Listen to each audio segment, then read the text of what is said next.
Hello, and welcome to the Trauma Uncomplicated podcast, where we untangle the ways complex trauma formed you and your relationships and give you the tools to get your grounded, true self back in the driver's seat. My name is Christy Morgan, and I'm a relational trauma therapist. Thank you so much for being willing to come on here and talk about finding a trauma therapist. And it's such an important thing, I think, for people to know, like, what to look for and how to know when to advocate for themselves. And yeah, so I'm excited to hear all about it. Yeah, it's such an important conversation, and it's something that I've experienced personally, and I've also seen others, really struggle with how to navigate that. So I'm grateful for the opportunity to have this conversation with you. Yeah, awesome. Yeah. Well, before we jump in, I would love to hear from you. What makes you you? Yeah. That's such a good question. Thanks for asking that. What makes me me? Yeah, I think as with everyone, there's several different components that make up who I am. And a big part of that is the experiences that I've been through, going through some really difficult and challenging times and having to navigate that. And I think, when we really suffer and walk the road of suffering, sometimes we come out the other end worse for wear, and sometimes it can be something that was profoundly difficult, but that shapes us in really beautiful ways. And I'm really grateful that has been my experience of what I've been through.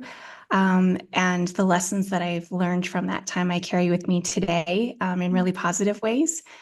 And I think also what makes me me is who I am in the absence of those experiences, my true authentic self. And that has always been really leaning into curiosity. And that helped me a lot when I was navigating some really hard times was what would I think about this if I wasn't so afraid? How can I look at this differently? And that served me really well. And I think also part of what makes me me, and I don't know where this comes from. It's just, I think, a gift that I have is the ability to just continue to persevere. That kind of gritty tenaciousness. Because there were several moments when I was told, like, this is it. It's probably not going to get better. We don't know how else to help you. And I remember just constantly thinking, like, I can't accept this. Like, I can't accept that this is how my life is going to be. There has to be a way for me to get better, and really holding on to that when others couldn't hold on to that for me. I think that's another part of what I'm really grateful makes me me.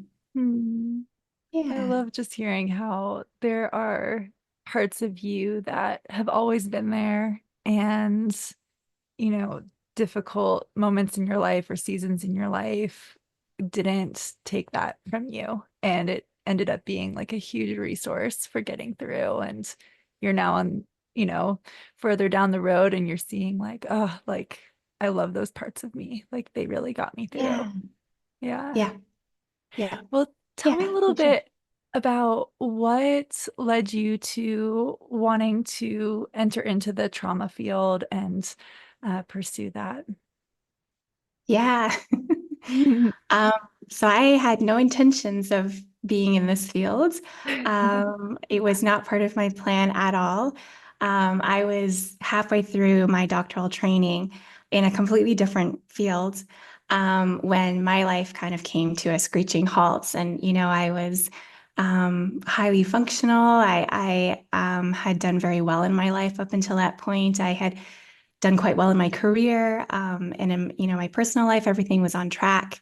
And someone came into my life, and in ways that I was very much not ready, made me have to deal with things in the past from my childhood. And I had, kept those experiences very disconnected and compartmentalized and kind of locked in a box, in a shelf way in the back of my head. And that allowed me to, perform really well because I could compartmentalize. And I never struggled with mental health before. I had always utilized the philosophy of mind over matter, and it had worked Mm. really well for me. And I remember just over a series of a couple of weeks helplessly watching my mind deteriorate in front of me in real time, and there was nothing I could do about it. And that was terrifying, all the mental discipline and toughness and Mm. I don't accept this. I got to figure this out. None of that mattered. And I always like to say that, just like we can't control a bone that breaks, we can't stop a stroke from happening. We Mm. can't prevent heart attacks if our body is, if that's happening in our body. It's no different with our mind, and there's no shame in that. That all of us, our minds are an extension of our body in the sense that it has limitations too, and it doesn't reflect weakness in any capacity. So I, was in school at the time and very determined to make it through the semester.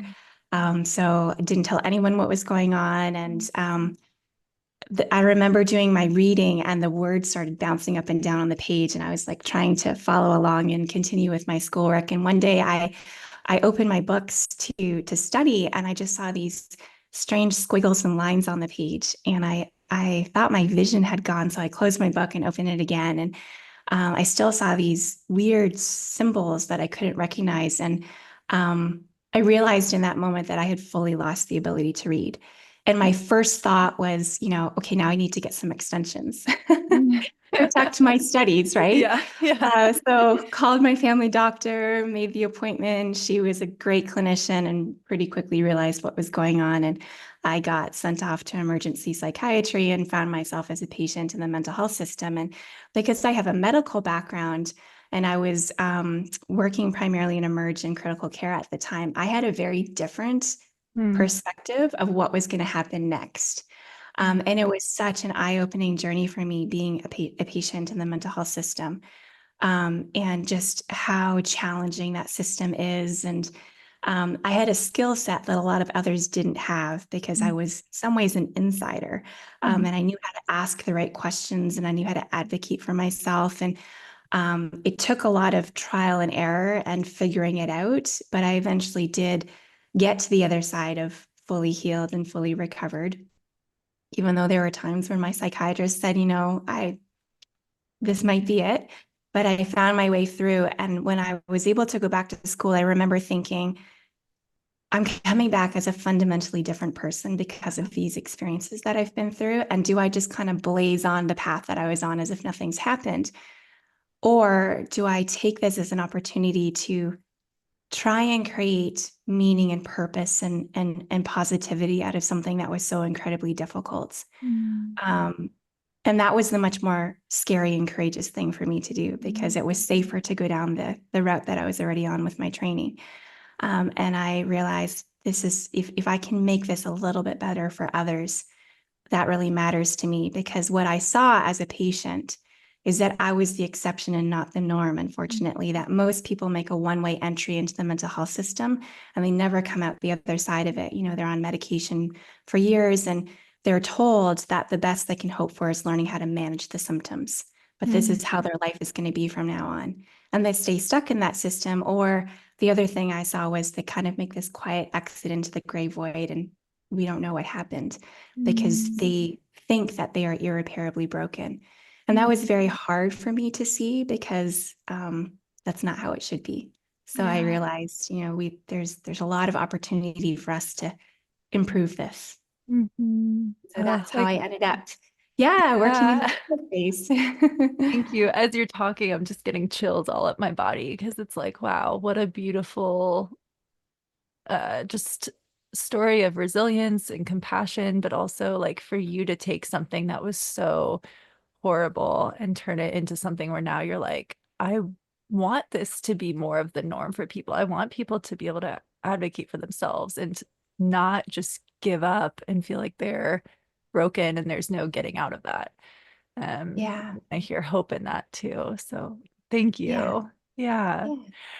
Well, let's start with, you have mentioned in our previous conversation about, trauma is not a one size fits all trauma treatment. And I think a lot of people go into therapy or, go into meeting with their psychiatrist and just going on medication thinking like this is just the route. Like, this is just what Yeah. needs to happen, even if it doesn't feel good for me or something feels off. Can you talk a little bit about like trauma treatment not being this one size fits all? Yeah. Oh, that's such an important conversation. And everything you mentioned is very true. And that was me at the beginning as well, was I just thought, okay, I mean, I'm going to trust the experts. They're trained in this, Mhm. evidence-based medicine. What do the research studies show? And they're going to tell me what to do, and I'm just gonna do it. And what I ended up experiencing was this very trial and error, throwing spaghetti at the wall to see what works type of approach. And that led to some major, major setbacks to me and caused a lot of harm. And there definitely are some trauma interventions and treatments that are not the right fit for certain people, full stop. This is never going to be the right approach for you.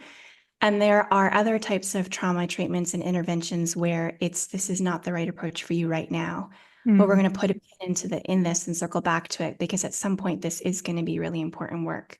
So for example, cognitive behavioral therapy doesn't work for me. Mm. It was not helpful. Cognitive processing therapy was made me a lot worse, made me a lot more Mm. agitated. I had pretty bad dissociation. Mm. And so I just dissociated every time I had to read my trauma narrative.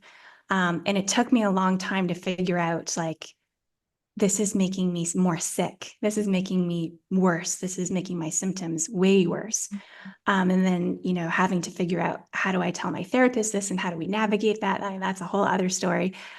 So there definitely are approaches out there where um, if it's not only not helping, but if it's making things more chaotic, that's Mm. something worth paying attention to, and asking, should we be doing this? And then in terms of trauma therapies that might not be the right time right now, but later on can be really helpful.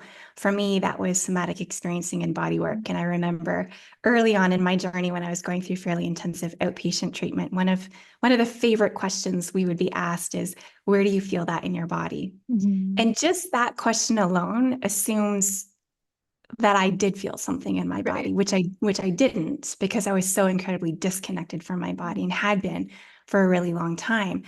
And I remember panicking when I was asked that and thinking, Mm. like, I have no idea, but I'm supposed to have an answer. So I lied and just made something up, right?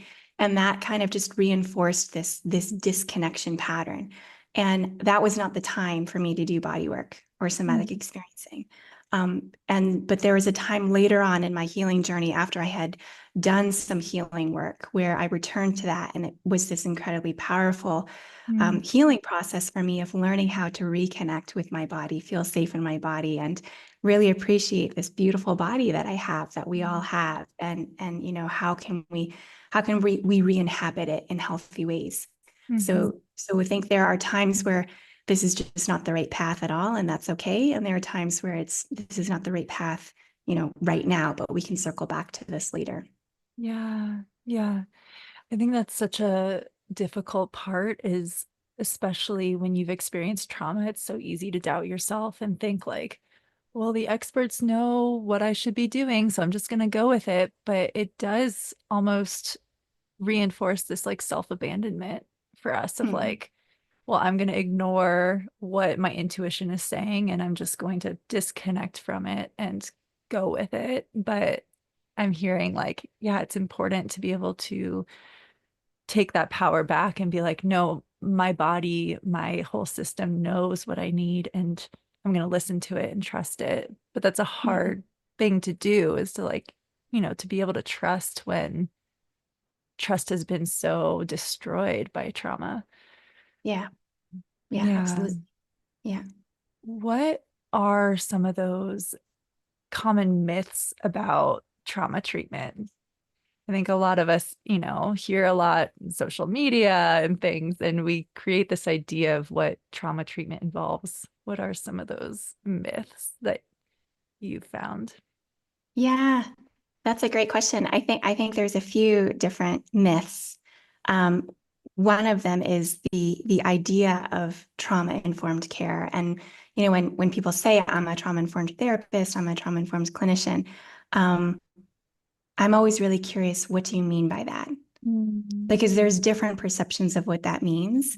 And it's become this very sexy tag in the clinical world that people like to say, I've got the certificate and now I can add this to my resume or my description. But I've seen um, professionally colleagues of mine who have done the course and still don't fully understand and appreciate what that concept really is. And then I was a patient in an institution that said they were trauma informed. And they weren't, because there were things that were happening in the institution that were actively harming people who are going through their programs. And I think it's really important to recognize that it's never intentional, Yeah. but that there are still a lot of blind spots in the mental health system. And part of our job as clinicians when we're working within the trauma-informed landscape is to really recognize that and to be very intentional about that. I want to be really mindful of the vulnerability of the space that I'm stepping into and the opportunity for me to unintentionally cause harm if I'm not really cautious and careful and intentional. So I think a big myth is claiming to be trauma informed means something when it doesn't always. There's a whole skill set there that I think in the clinical world we have a long, long ways to go. And so for your audience and for patients and clients to really just be aware of that and go into it with their eyes wide open. And I think another big myth that we've just talked about is that there's the system does very much operate it in this sort of one size fits all. You're told this is what you're going to do, or these are the treatments. And I think another thing that's really important for people trying to navigate healing is also to be aware that a lot of us clinicians and therapists are only trained in a few modalities. And we're very comfortable in some very specific modalities because that's what we know and we're used to. So if I'm really heavily trained in CBT and I work at an institution that favors CBT, I'm going to use CBT. And I'm probably not going to have the conversation with you around like, well, this may not be the right fit. And how can we explore that? I'm just saying, my training tells me that this is an evidence-based intervention. It's the gold standard. And so it's got to work. And when it doesn't, I and the patient, and me being the patient, had this experience as well, often internalize that as it's my fault as the patient. Somehow I'm too broken. It takes time. I'm doing something wrong. And no one ever stops to think about, okay, hold on, but is this the right approach for you? Are we maybe not providing you something that you need and that's why you're not healing? And I think that's a really important part of the conversation that really needs to start happening. Yeah. Yeah. I love that. Again, it's a hard thing for somebody to advocate for themselves and Yeah. to be able to say, I don't think it's working. Yeah. Oh, yeah. Especially, Yeah. a lot of people who are listening to this podcast and who I work with, like, we have these people pleasing tendencies. Yeah. We are experts at abandoning ourselves and almost sometimes feel bad for telling our therapist, this isn't working and not wanting to insult them. But, just being able to, I think it's important for people to trust, like, no, your therapist wants you to heal. Like they're willing, hopefully willing to put their ego aside and make sure you get what you need. And if you advocate for yourself, like, we'll listen. Um, but yeah, what are some of those red flags when it comes to, circling back to the trauma informed care piece? What are some of those red flags of like, okay, somebody says they're trauma informed. What do you look for that kind of tells you, oh, this isn't actually like trauma informed? They have some major blind spots. Yeah. Yeah, I think there's a couple of red flags and green flags that are really important to be aware of. And this is potentially going to be a little bit controversial, and may even be somewhat uncomfortable for, from a patient's perspective to hear because it goes against the grain of what we assume is true. But my position is that a red flag therapist of any kind, including in the trauma space, if they are operating from a position that it's up to you to advocate for yourself, that is a huge red flag, because when all you have known is that your boundaries are repeatedly crossed, when the word no has never been respected, when you've had big, big things taken away from you, when society has not honored your attempts to advocate for yourself. And now you're walking into a therapist's office doing really scary work, having to be super vulnerable. You're actively triggered, you're emotionally all over the place, and you're expected to somehow magically have the skills to advocate for yourself. That's not right, and that's not fair. Yeah. And so a green flag, a good therapist is going to recognize there has been trust that has been violated here. There's been harm that's been done. And I have to work really hard to enter into this space with you and repair that with you and give you repeated opportunities for how we can help you know how to advocate for yourself, and starting really, really slow. So a couple of red flags, I think, that are important to look out for are a therapist that's really rigid, and not flexible, who isn't willing to lean in with curiosity and recognize, I don't know you very well. I need to be open-minded about who you are, the stories that you're coming into this room with, the experiences that have fundamentally influenced and shaped how you're going to show up in this work. And also another big red flag is any type of therapist, coach, guide, whoever you work with, who assumes your trust without working really hard to earn it.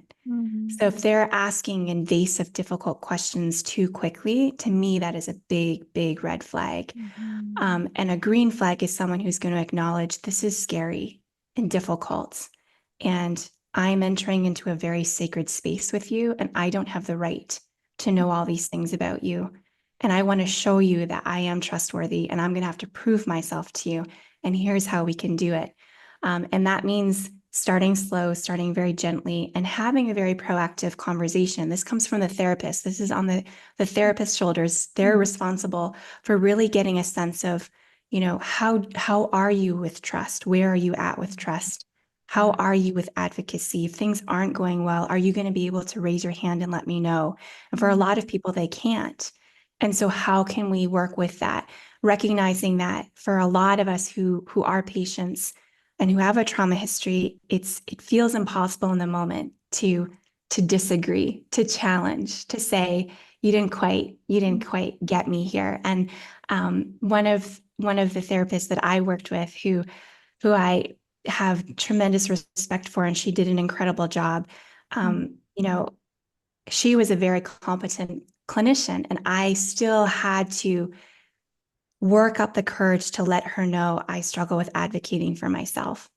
Yeah. And I, live in the moment, can't say I'm not tracking, or you've misunderstood something, or I have a need here. And so I ended up taking a popsicle stick and cutting out a little stop sign out of construction paper and gluing it together, and showing up in my session the next week and saying, I made this because I don't know how to use my voice in the moment. And so sometimes it's literally starting that small. But having a clinician who's going to proactively ask you about that. If this is really hard, how can we open the door to start having this conversation about developing trust and learning how to advocate? Yeah. Seems like just having a clinician who is so attuned to, like, okay, I'm also not only getting to know your story, but I'm going to get to know what are some of those signs that I recognize in you that maybe you feel like you're uncomfortable, or this isn't a space you want to move into. And I'm going to check in with you throughout and give you opportunities to learn how to say no, but I'm going to step in and do a lot of the heavy lifting of noticing before you get to that place of like, I feel so violated right now. And I think that's a huge experience for a lot of people in therapy, unfortunately, is feeling like they have to lay it all out if they want to heal. And there is a big component of respecting what feels safe for you in the moment when it comes to healing. So what are When it comes to like a consultation call, because a lot of us, will first talk to a therapist through a consultation call before jumping into an intake session. Um, what would that practically look like in a consultation call, those red flags and green flags? Yeah, that's a great question. And actually I just did a whole YouTube video on this. Oh, awesome. I think it's coming out December. I'm not sure when this episode is coming out. I think my YouTube video is coming out December 2nd. And I have a free PDF handbook on exactly how to do this that I'd be happy to share with you so you can pass it on to your listeners as well. Because I think there are some really important strategies here. So how can we be intentionally prepared? Because therapy, the foundation of healing is that you have to trust the person that you're working with who's walking this journey with you. And that all comes back to really, really good screening. You Mhm. might you might come across a fantastic therapist who's really competent and very knowledgeable and skilled, but they are just not the right fit for you. You know, that rapport, that connection is so important. If you don't feel safe, if you don't feel seen and heard and understood, if you don't feel like they get you, you're not going to ever be able to fully open up. And that's such an important part of healing. So I talk about a 5-step screening process that I always recommend people go through. And this includes the psychiatrist, the psychologist, like the most, educated kind of top of the hierarchy. It's so important that you know that you have the right to ask for a second opinion. You have the right to find, someone else if this isn't the right fit. Because if it's not, ultimately, you are the one that's going to be harmed by that. So Yes. knowing that you are worth, knowing your value and your rights as the patient and the client, and really standing up for that, Mm. starting there. And I always encourage people to think about the screen. I call it the meet and greet. When you meet someone for the first time, think about it as if you are interviewing them for the most important job that they're going to provide for you. And you have every right at the end of that interview to recognize, thank you for your time. I appreciate meeting you. And I don't think that this is the right fit moving forward. And having that script written out, and knowing how to do that, if you struggle with advocating for yourself or you don't like confrontation, is really important. So I think there's a couple of things to be mindful of. The first is just what type of therapist do you want to work with? We've got our kind of formal licensed mental health professionals. And if your insurance requires that you need a psychiatrist because you need diagnosis, you need medication, like what are your practical needs? And so that's really important to take into consideration, and helping that determine who you're going to look up for who you might want to work with. And then there's also the informal supports. We've got our clinicians who become coaches because I've operated in that world. I have a clinical license, and there's a lot of things I can't do that I think are really important in helping people heal. So I can step out of that world and operate as a coach. We also know that peer support is a fantastic evidence-based intervention for people. Someone, I call these your fellow trauma travelers, someone who really understands what this is all about and can meet you where you're at. Those can be very powerful people in helping you on your healing journey. So mapping out kind of who you want to work with, and then doing some research and looking at, okay, what might be some good folks that I want to reach out and connect with. And I always say it doesn't hurt to reach out and ask for a free 30-minute call. Some people are totally on board with that, and that's great. Others will say, no, it has to be a paid call, and that's fine. We want to respect that too. If they want a paid call, I always say as well, you don't necessarily need the full 45 minutes to an hour of the therapy session for the consult or the meet and greet. So I always say, try and ask for 30 minutes. You probably will get a pretty good sense in 30 minutes of whether or not this is the right fit. And then the third step is to really prepare for that meet and greet. And there's 2 objectives that I encourage people to think about. And the first is wanting to let that person get a sense of who you are. So for me, I really wanted to share a little bit about what I was looking for.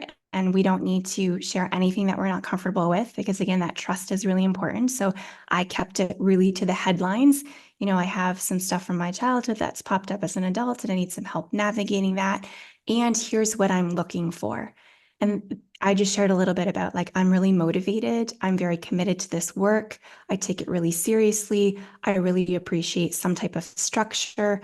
I don't want to be stuck in therapy for the rest of my life. I really want to get back to the life that I had, and those are all signals to this person of how you want to show up and what you're looking for. Like, I don't want slow moving therapy. And it gives you the opportunity to see how they respond to that. And if they're immediately pushing back and saying, well, this takes time. I can't guarantee anything. We have to really see how it goes. Like, all of which is true. But if they're immediately pushing back, that to me is a little bit of a red flag, in terms of, do they understand the cost of this work to me, the emotional cost, the financial cost, the time investment? And can they appreciate that? You know what? I hear you and I understand it shouldn't take years and years of your life to recover. So how can we figure that out together? So that's the first objective, is sharing a little bit about who you are and how you want to show up in this work. And the second objective is to really get a sense of how this person is going to work, what their style is like. And I think it's so important to ask a few questions that are going to test the waters a little bit so you can see how they're going to respond. So for me, I always wanted to know, if I get really upset, how is that going to work here? And really, the question behind that question for me was, can I express my feelings? Is this a place where, if I need to just let out some rage, because Maria, how could you not be so angry about what has happened? You have every right to be angry. Is this therapist going to be able to hold space for that? Or are they going to immediately shut that down? What kind of container are they going to provide for me? So knowing what are some of your needs that you are looking for, and asking, how are you going to help me navigate this? If you know that you really struggle with your voice and advocating for yourself, asking them, I'm a people pleaser and I have a really hard time when things aren't working for me, even just raising my hand and saying I'm struggling. And so how can you help me with that? And really giving them an opportunity to show you who they are and how they're going to show up in those moments. Again, are they going to be really rigid? Do they have some scripted responses that, well, as the clinician, I always do this? Or are they going to lean in with curiosity and humility and recognize that you are your own unique individual with your own specific needs? And I really want to get to know you better so I can show up in the best possible ways for you. So having some of those questions written out in advance, I think, is really helpful. And then the fourth step is you go and actually attend the meet and greet. And I always recommend writing out your notes, because sometimes when we're nervous, we forget things, and also building in some decompression time for afterwards. So even if you can go for a walk around the block or grab a quick coffee in the park, like just a couple of minutes after that meeting, just to decompress before you just zoom on with your day. And then the fifth step is later on, and I always recommend, if it can be in the same day, but later on in the evening, if you've got 30 to 45 minutes where you can close the door, sit quietly in your room by yourself, and really journal through and reflect, how was that experience? So what did you think of how the therapist answered your questions? Did you get a sense that they have experience navigating trauma healing in a competent way? Did they seem flexible and willing to work with you, or were they quite rigid in their responses? Did they make you feel seen, heard, and understood? And there are ways, even in that initial meeting, where you can start to read that, like that instinctive response. How did you feel with them? I think, it's really important to allow yourself to sit with that. How was that experience? How did it land for you? And then I think also really important is, did you get a sense that they're going to treat you with kindness, that they really care about you, that they understand this is hard work and this is a very sacred space, and they're not going to take it lightly. And, they are going to respect you, and they're not coming in up here as the expert and you're kind of down here as the patient, but they really recognize that they're partnering with you and they want to collaborate with you. I think that's really important. So having that time after the meet and greet to really reflect on what that experience was like for you. Yeah, I love that. Yeah. Just letting it be a slower process in deciding on your therapist rather than, well, I did the consultation call and I need to make a decision right now. Yeah. Just hearing like some permission giving of like, it's okay to take your time and reflect on it and get Yeah. back. And how you feel with them is one of the most important aspects too. So, Yeah. And if I can add one more thing, yeah. you know, I always like to kind of joke that finding the right therapist is kind of like the craziness of online dating in our Yeah. modern world, right? You know, I love that. it's going to take a little bit of trial and error, and for people to know that, um, for those of us who have worked in the system and who are working in the system is very challenging and very unhealthy, and it's very difficult to be healthy in an unhealthy system. And again, I think none of this is intended, but just to know that it's not actually common to find the right therapist right away that's the right fit for you. Mm. So don't be discouraged by that, and know that you are worthy of having someone who's really going to show up in the right ways to walk this journey with you, and keep going, because there are amazing people out there and you can find them, but it might take a little bit of digging. Yeah. Yeah. When Yeah. it comes to just going back to this online therapy dating kind of thing, but Yeah. when it comes to looking at profiles, like on Psychology Today or, Therapy Den, what are some good things to look for in a profile just in the initial screening? Yeah. I am not sure that that is the right way, because again, like online dating, I mean, it's so hard to get a sense of who this person really is when you're just looking at their profile online. This is true for, in every aspect of life, because we are intentionally choosing Mhm. the profile we're crafting as clinicians, as professors, as doctors, as, people who are dating. Um, I think if there are ways to find people who are fellow trauma travelers, who have navigated their way a little further down the road from you, who can point you in the right direction, Mhm. Mhm. that is a much better starting point, because it can be really, really overwhelming when you're on these clinical Yeah, websites it's so overwhelming. so much. So a friend, you know, someone you trust and respect, if they can point you in the right direction, I think that's really important.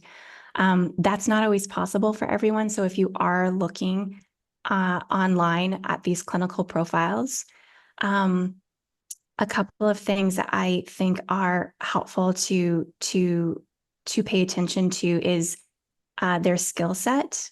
So, are they very focused on one particular type of trauma treatment, or do they recognize that it's not about I'm trained in this modality and this is what's going to fix you?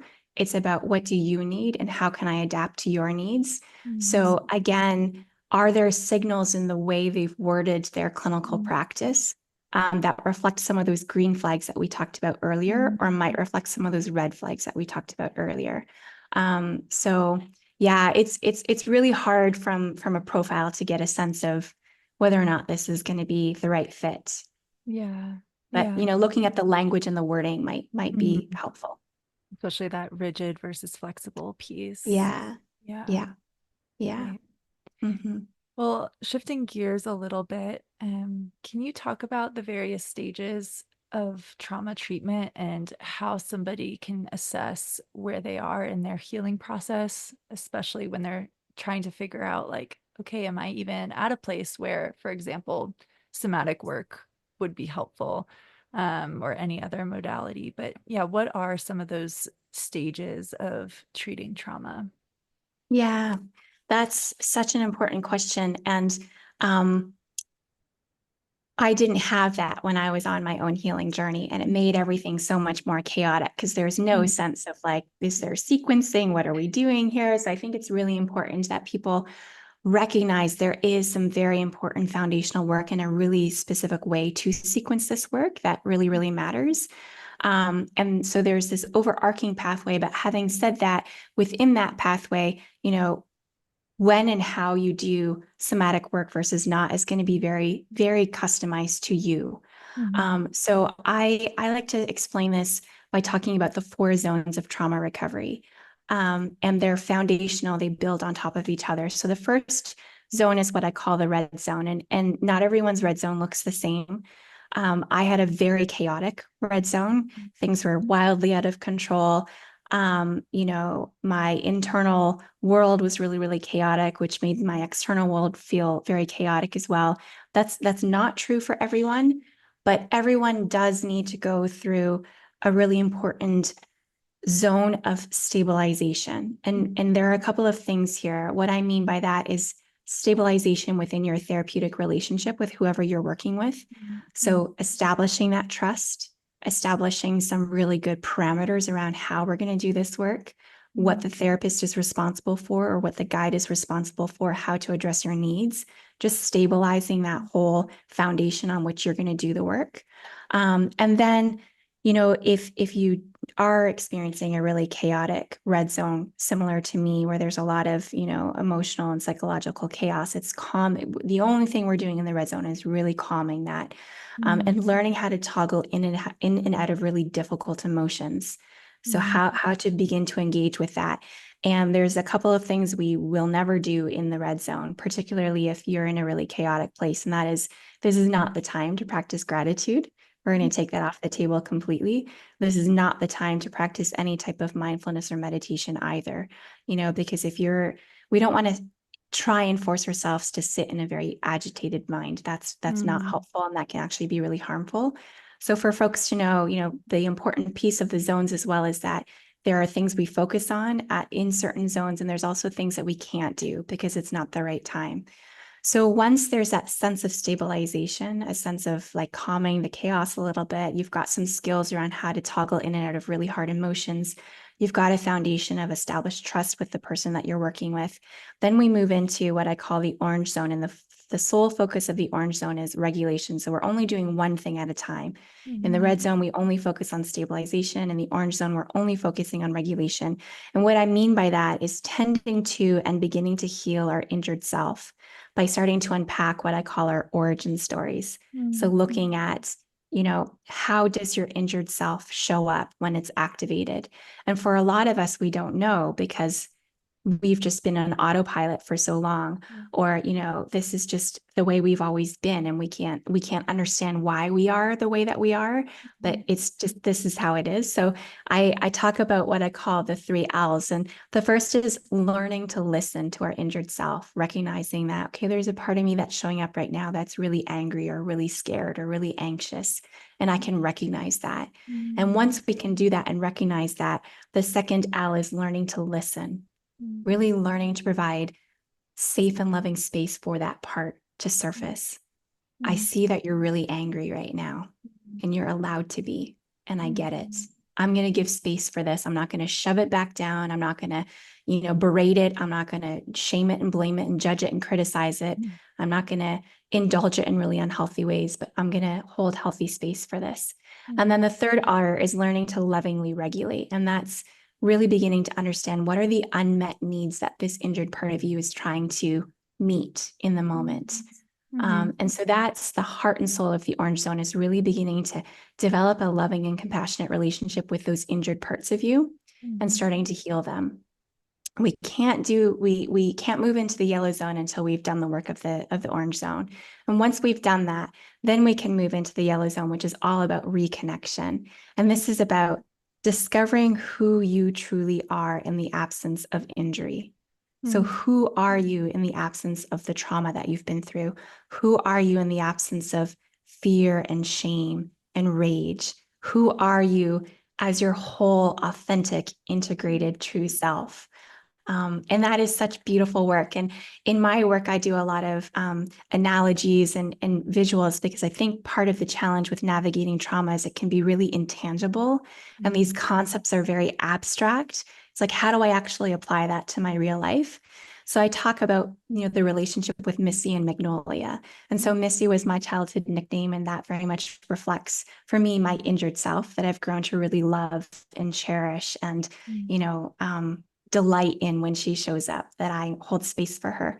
And then Magnolia is who I am at the essence of my core.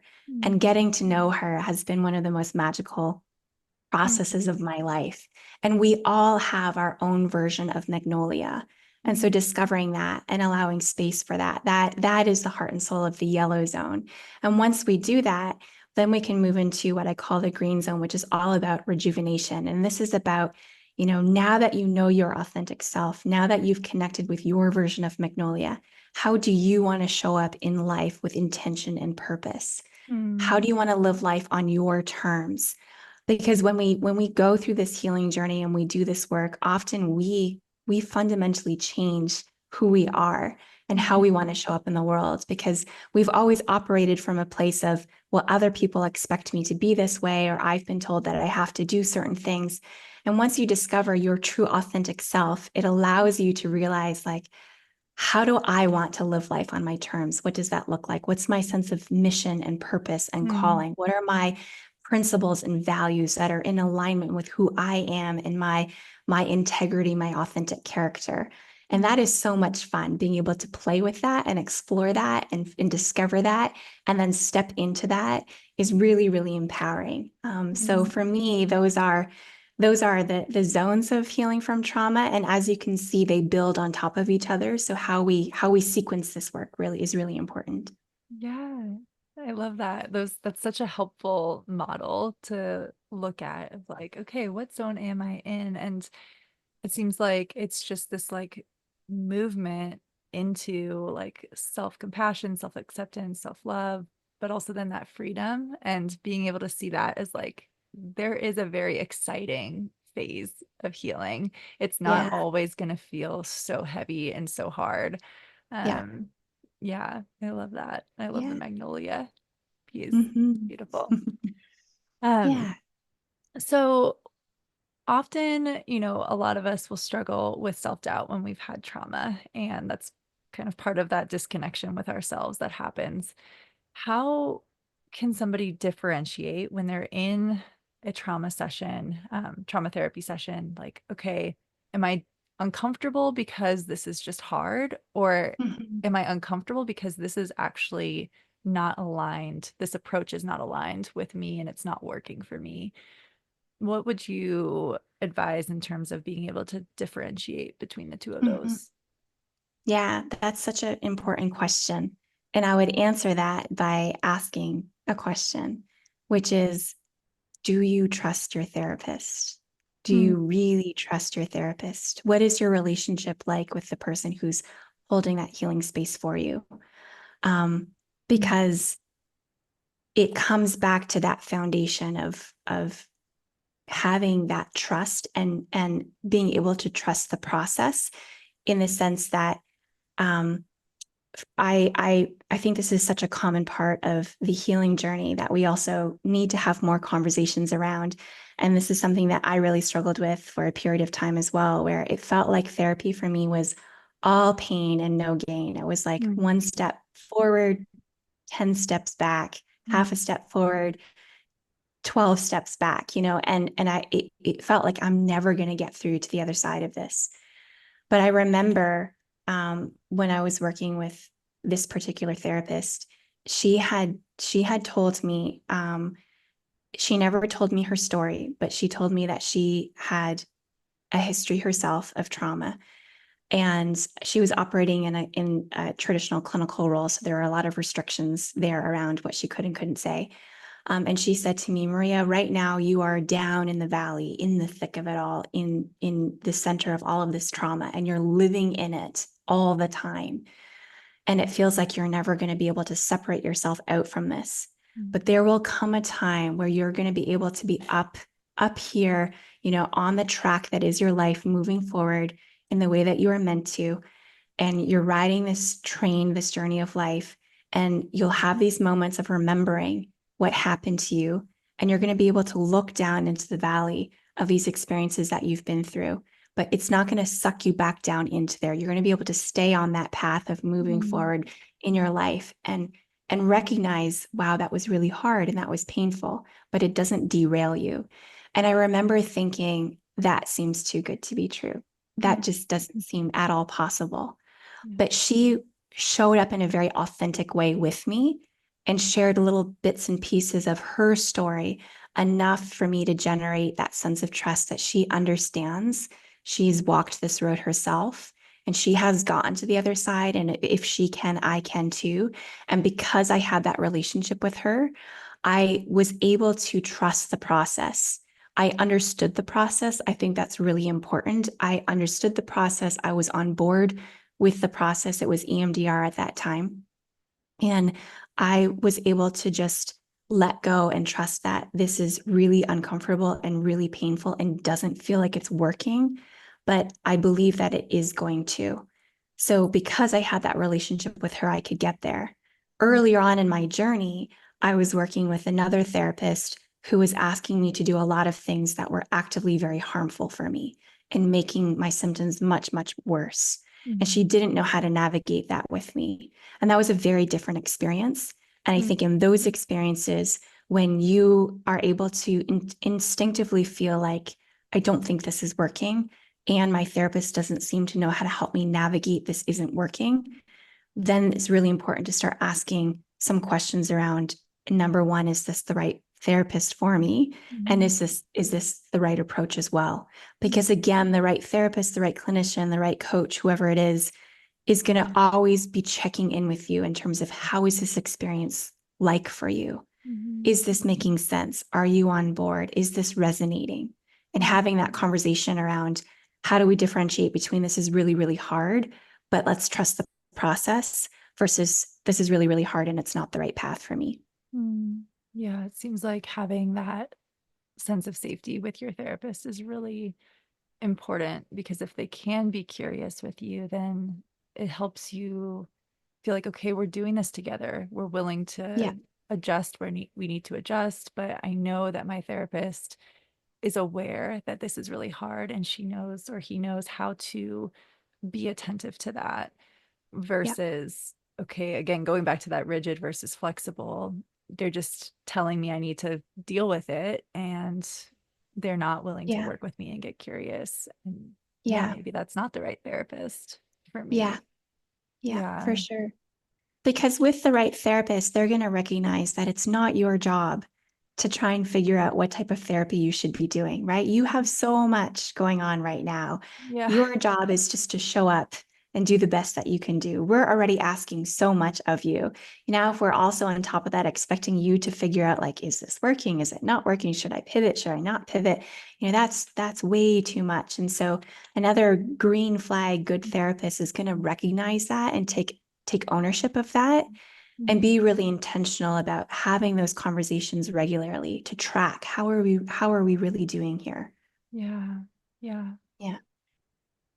People don't always have a great therapist that they're working with, and sometimes they are very rigid, and you also may feel like you don't have the tools yet to advocate for yourself. What advice would you give them if the therapist is not doing that work to help you find the right path?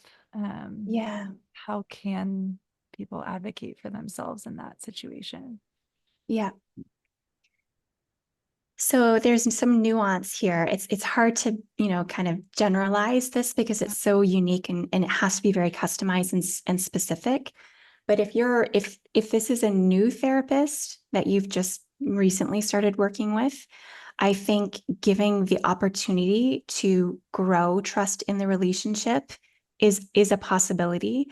And so if it's really hard for you're really struggling with advocating, maybe it is finding your version of the stop sign that I used. It might be writing out a note, and at your next therapy session, all you're able to do is slide that note across the table and ask them to read that. And that's something that I did earlier on in my journey with a therapist I was really struggling with. I knew she cared about me. There was no doubt in my mind that she cared about me, but she did not have this skill set.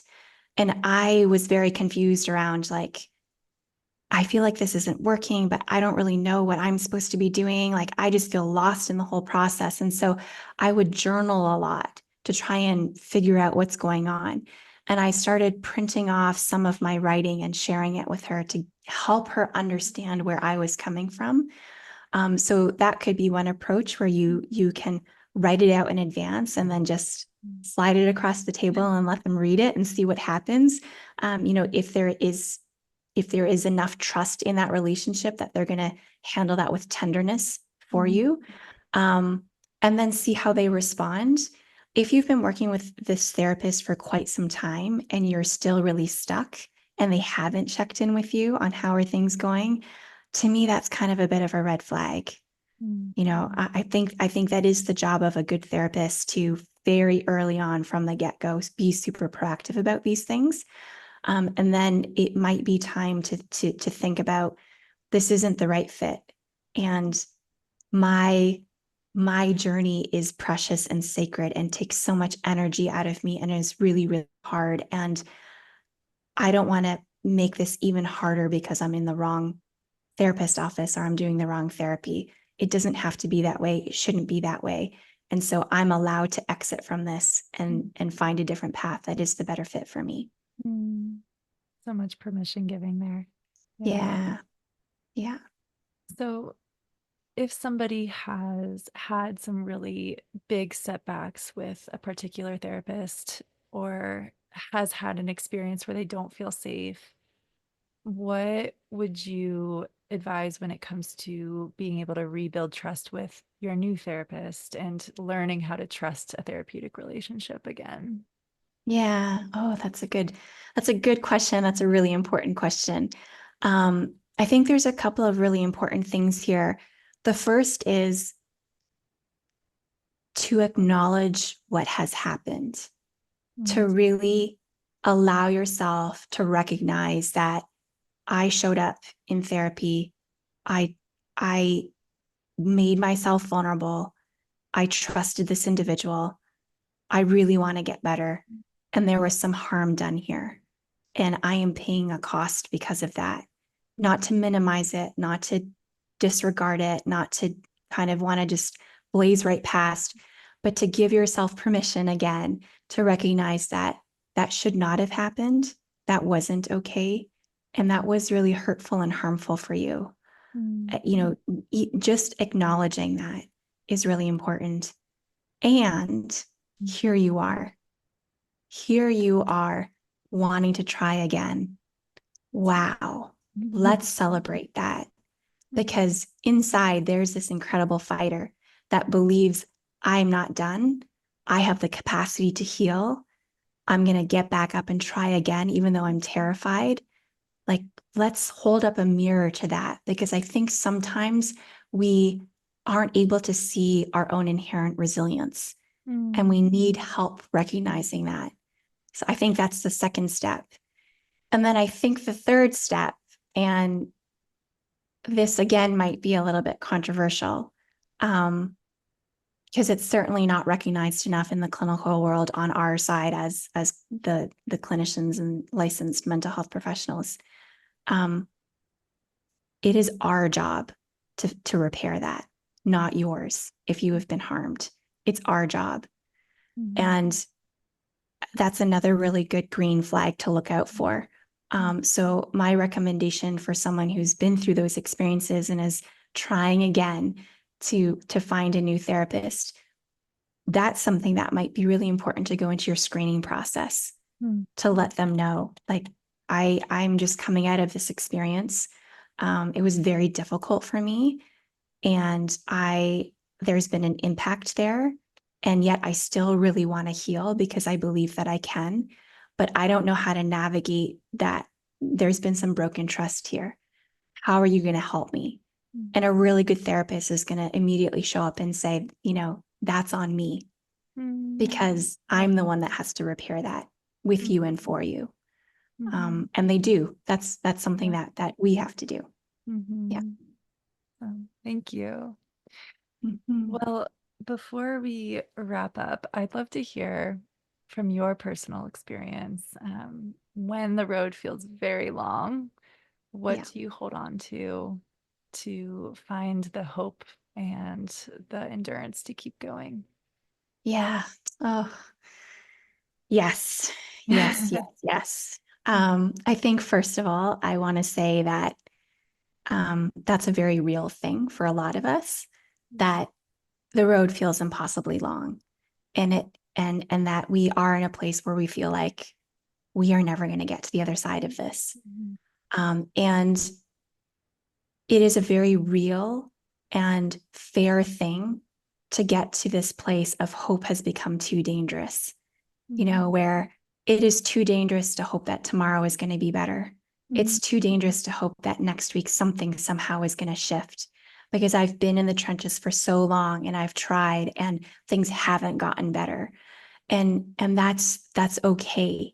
I think this idea of just having to muster up the hope yourself is not always fair. And to be honest about that. And in those situations, I think there are a couple of things that are really important.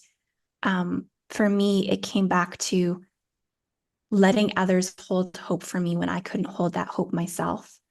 So letting that therapist hold that hope for me, that I was going to get to that place where I was going to be up here looking down at the experiences and not getting sucked back into them, that she believed in my capacity to heal.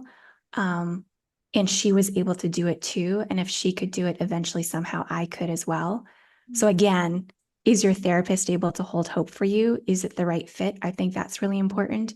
And do you have a few people in your life, fellow trauma travelers who are a little further down the road, who can hold that hope for you as well? So looking for people who are sharing their stories, and that could be in your community, in your friend group, but it could also be online or in podcasts, and starting to track with those people to have a little bit of that tribe with people who have suffered deeply and who understand what this journey is all about and who have made it to the other side. So you've got some resilience role models that you can look to when things get really hard. Yeah, I love that. Yeah. Resilience role models. Yeah. Yeah. That's so important. Yeah. Yeah. What Mhm. what does it mean for you to come home to yourself? Mm. Oh, I love that question. That's a beautiful question. And there are a couple of things there. Coming home to myself was meeting my Magnolia Mm, and really discovering all that she is, all that I am, all that I am meant to be, and fully embodying that. And embodying that with all of its imperfections and being okay with it. mhm, But knowing that I am anchored within this core essence of who I am that is going to hold me fast, because I have walked this road, I have done this work, and I have been able to cultivate a rich, deep trust in myself that no matter what happens, I am going to be okay. And I think that is one of the most beautiful legacy mhm, lessons that I've taken out of, the many years that I spent as a patient trying to navigate this whole healing journey, was when I realized that my internal well-being cannot be dependent on external realities. So if I was waiting for my career to get back on track, my professional life to be okay, my finances to be okay, my relationships to be okay, if I was waiting for all of that to be okay in order for me to feel fundamentally okay, I was going to be waiting for a very, very long time. mhm, And mhm, so learning how to come home within to understand who you are, what the essence of your true, authentic, fully healed self is, and then stepping into that every single day mhm, and cultivating that sense of being fundamentally okay within no matter what's going on outside. That mhm. is to me what it means to come home. Beautiful. Yeah. Thank you.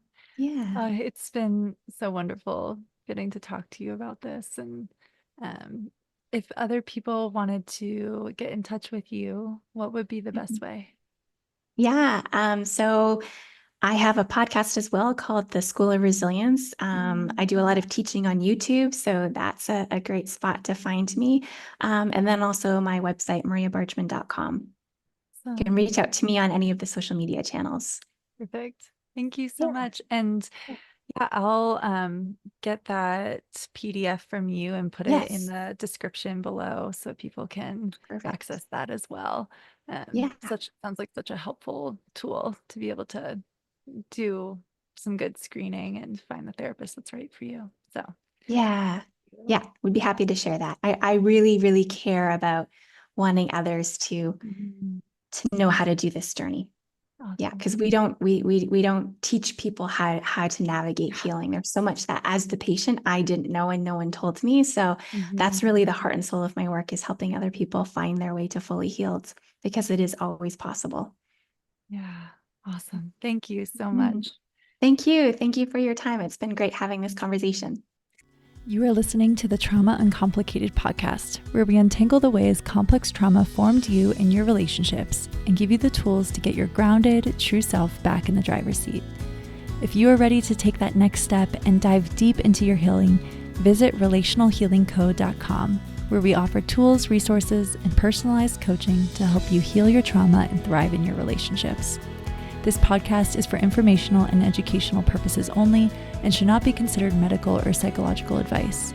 If you are in the United States and you or someone you know is experiencing a mental health crisis, please dial 988 to reach the National Crisis Hotline.